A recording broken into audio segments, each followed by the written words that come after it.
नमस्कार दोस्तों, आज के समय में हर 20 साल के नौजवान को इतनी चिंता होती है कि चिंता की वजह से उनका किसी भी काम में मन ही नहीं लग रहा। वह हमेशा परेशान ही रहते हैं। ना तो वह अंदर से खुश होते हैं और ना ही उनके अंदर कार्य करने की शक्ति है। फिर भला उन्हें कामयाबी कैसे मिलेगी, वह अपनी मंजिल तक कैसे पहुंचेंगे? ऐसा करके वह खुद का ही नुकसान करते हैं। समय से पहले उनको बीमारी घेर लेती है।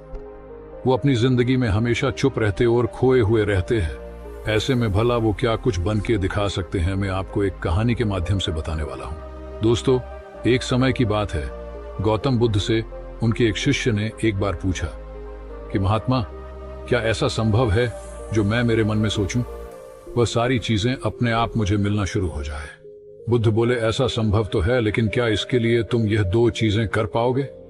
शिष्य बुद्ध से बोला, क्या सच में ऐसा संभव होता है? अगर हाँ तो महात्मा मुझ पर कृपा कर मुझे बताइए, ऐसा होना कैसे संभव है? मैं इसके लिए कुछ भी करूंगा। बुद्ध शिष्य से बोले, तो सुनो, तुम अपने मन में जो चाहो वह तुम्हें मिलने लग जाए।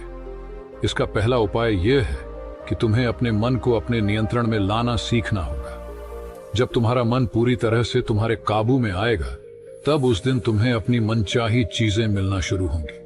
शिष्य बुद्ध से बोला, लेकिन गुरुजी, मन को वश में कैसे लाया जाता है और इस समस्या का दूसरा उपाय क्या है?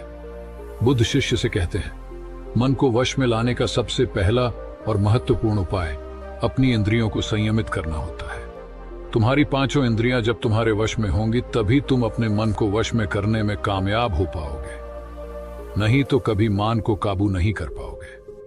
शिष्य कहता है, हे गुरुदेव, आप कहते हो कि इंद्रियों को काबू में करने से हमारा मन हमारे काबू में आएगा और फिर जो मैं मेरे मन में सोचूं वह चीज मुझे मिलने लगेगी। लेकिन गुरुदेव, इंद्रियां तो मेरे काबू में है। मैं जैसे चाहूं वैसे अपने हाथों को, आंखों को या फिर पेड़ों को हिला सकता हूं। फिर मुझे जो चाहे वो चीजें क्यों नहीं मिल पाती है? इस पर बुद्ध अपने शिष्यों से कहते हैं, बालक, तुम अपनी पांचों इंद्रियों की क्रिया के बारे में अपने मन में विचार कर रहे हो, लेकिन अपनी पांचों इंद्रियों को अपने काबू में रखने का असली अर्थ यह है कि तुम्हें किसी भी भौतिक चीज का मोह नहीं रहना, अर्थात भौतिक चीजों की इच्छा न करना। परंतु जब मनुष्य के मन के अंदर अलग अलग प्रकार के मोह उत्पादित होते हैं, तब उसका मन उन चीजों को देख दुखी होता है, जिस वजह से वह व्यर्थ की चिंता में फंसता चला जाता है। वहीं जिस इंसान का मन उसके काबू में होता है, ऐसा व्यक्ति किसी भी प्रकार के मन के छल में न फंसकर अपने लक्ष्य की ओर बढ़ने का प्रयास करते हैं और वही व्यक्ति जीवन में आगे जाकर अपने लक्ष्य को पूरा कर जीवन में सफल बन पाते हैं। इस पर शिष्य कहता है, हे महात्मा, मन को वश में करने का सही उपाय क्या है? किस प्रकार मैं अपने मन को अपने वश में कर सकूंगा? और गुरुदेव, दूसरा उपाय क्या है जिससे मैं अपनी मनचाही चीजों को पा सकता हूं? बुद्ध उस शिष्य से कहते हैं, तुम्हें अगर अपने मन को वश में करने का उपाय पता करना है तो तुम सामने दिख रहे पेड़ के नीचे 1 महीना हर दिन 2 घंटों के लिए मौन रहकर ध्यान करना सीखो। जैसे ही तुम्हारे इन 30 दिनों का सफर खत्म होगा, वैसे ही तुम्हें अपने मन को काबू में करने का उपाय मिल जाएगा। जिस दिन तुम्हें अपने मन को काबू में करने का उपाय पूरी तरह से हो गया, उसी दिन से तुम अपने मन में जिस भी चीज का विचार करोगे, वही चीज तुम्हें प्राप्त होना शुरू होगी। अगर तब तुम पैसे के बारे में या फिर संसार में मौजूदा किसी भी चीज के बारे में अपने मन में विचार करते हो, तो वह विचार तुम्हें अपनी मनचाही चीज को प्राप्त करने में तुम्हारी मदद करेगा। पर इसके लिए तुम्हें अपने मन को वश में कर पाना अत्यंत जरूरी है। जब तुम अपने मन को वश में कर लोगे, तभी मैं तुम्हें दूसरे उपाय के बारे में बताऊंगा। शिष्य बुद्ध को प्रणाम कर कहता है, यह तो काफी आसान कार्य है। 1 महीना ही क्या, मैं 1 साल तक 2 घंटे उस पेड़ के नीचे बैठ सकता हूं। आप मुझे आज्ञा दें, कल से ही मैं ध्यान में बैठने के लिए तैयार हूं। बुद्ध शिष्य से बोले, ठीक है, तुम पहले 30 दिन उस पेड़ के नीचे मौन रहकर ध्यान करके बैठकर दिखा दो, फिर हम आगे बात करेंगे। उस शिष्य को लगता है, गुरुदेव ने तो मुझे बहुत ही आसान कार्य सौंपा है, इसे तो मैं आसान पूर्वक कर सकता हूं। इसमें कौन सी बड़ी बात है? 1 महीना पेड़ के नीचे ध्यान ही तो लगाना है, इससे मैं आसानी से कर सकता हूं। शिष्य दूसरे दिन गौतम बुद्ध को प्रणाम कर उस पेड़ के नीचे मौन रूप से बैठ गया। 3-4 दिन तक ऐसे ही चलता रहा। शिष्य हर दिन बुद्ध के पास जाता है, उनको प्रणाम करता और उस पेड़ के नीचे जाकर मौन रूप से ध्यान करना प्रारंभ करता। लेकिन जब छठे दिन रोज की तरह शिष्य उस पेड़ के नीचे बैठने गया, तब उस समय उसका मन बेकाबू होने लगता है।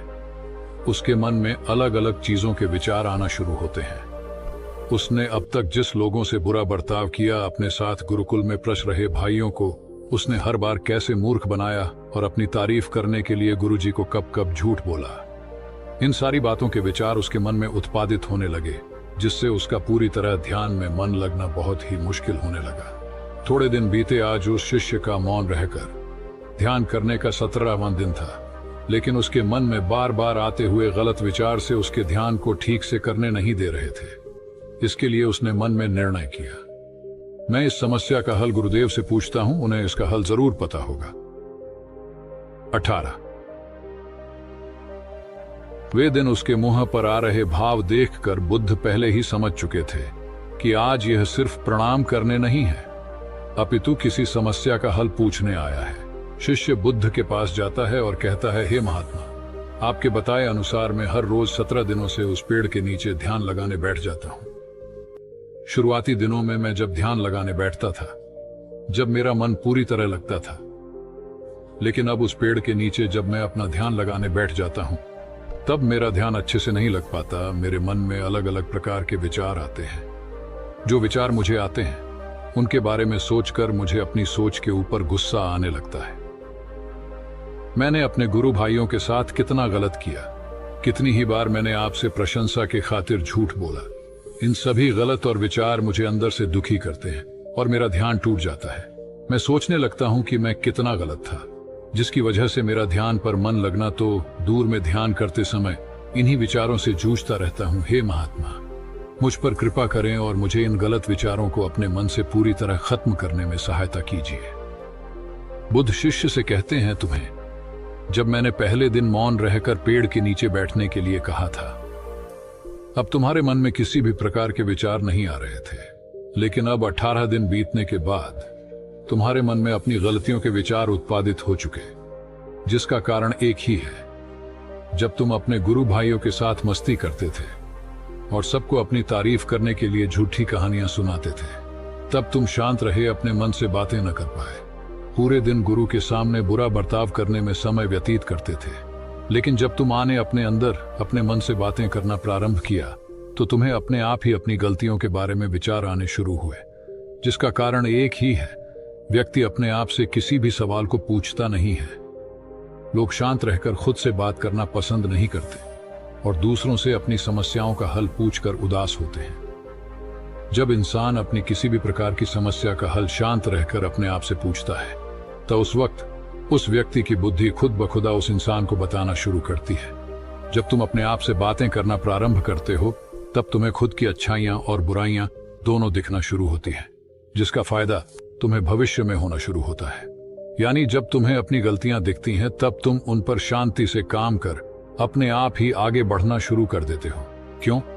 जिनस वजह से तुम अपने मन में जिनस भी चीज को सोचते हो, उस चीज को प्राप्त करने का रास्ता तुम्हारी बुद्धि तुम्हें दिखाना शुरू कर दी है, बौद्ध कहते हैं। इसलिए मैंने पहले ही दिन तुम्हें बताया था, जैसे जैसे तुम शांत रहकर अपने मन से विचार करना शुरू करोगे, वैसे वैसे तुम्हें अपनी मन चाहे चीजें मिलना प्रारंभ होंगी। बुद्ध शिष्य से बोले, गुरुदेव, आपने मुझे दूसरा उपाय बताने का भी वादा किया था। मुझे लगता है वह उपाय इससे आसान होगा। कृपा कर मुझे दूसरा भी उपाय बताइए। बुद्ध शिशु को बोले, मैं तुम्हें दूसरा उपाय तुम्हारे 30 दिन पूरे होते ही बता दूंगा। शिष्य बुद्ध को निराशा भरी नजरों से देखता और वहां से चला जाता है। थोड़े दिन बीतते। आज उस शिष्य के 30 दिन पूरे हो चुके थे। शिष्य बुद्ध के पास चला जाता है और बुद्ध से पूछता है, हे गुरुदेव, मुझे मेरा मन इतना हल्का क्यों लग रहा है? आज मेरे मन में पहले से कम विचार आते हैं और मेरे मन में किसी चीज को प्राप्त करने का मोह भी नहीं है। लेकिन गुरुदेव, दूसरा उपाय क्या था जिसे आपने उस दिन नहीं बताया? बुद्ध शिष्यों से कहते हैं, दूसरा उपाय था ही नहीं, बस मैंने तो तुम्हें इसलिए दूसरे उपाय के बारे में बताया था क्योंकि तुम ध्यान के इस 30 दिन में भटक ना जाओ। तुम अपने ध्यान के इन दिनों पूरी तरह से खत्म कर पाओ, जिससे तुम्हें अपने अंदर की आवाज को पहचानने में मदद हो और तुम जान सको कि ऐसा संभव जरूर है कि जो तुम चाहो वह तुम्हें मिल सकता है, लेकिन अपने मन को वश में करने के बाद इसके रास्ते और भी ज्यादा आसान हो जाते हैं। इसलिए इंसान का मन अगर उसके वश में हो तो वह अपनी मनचाही चीज को प्राप्त करने में समर्थ रहता है। वह कहते हैं, ना मन के जीते जीत और मन के हारे हार। इसलिए मन को काबू में करना सीखो, शांत रहो, हर दिन ध्यान करो, एक्सरसाइज करो, तभी तुम्हारे दिनचर्या बदलेगी। जब तक तुम अपने मन को शांत नहीं कर लेते तब तक तुम जीवन में कुछ भी नहीं पा सकते। कुछ पाने के लिए मन का शांत होना जरूरी है, और तब तुमको हर वह चीज मिलेंगे जो तुम सोचोगे। फिर वह चीज चाहे कुछ भी क्यों ना हो, आपको वो एक दिन जरूर मिलेगी। दोस्तों, गौतम बुद्ध की इस कहानी को आप अपने परिवार या मित्रों के साथ शेयर करके उन्हें भी बुद्ध के ज्ञान से अवगत करा सकते हैं। बाकी अगर ये कहानी आपको अच्छी लगी हो तो इस वीडियो को लाइक करें।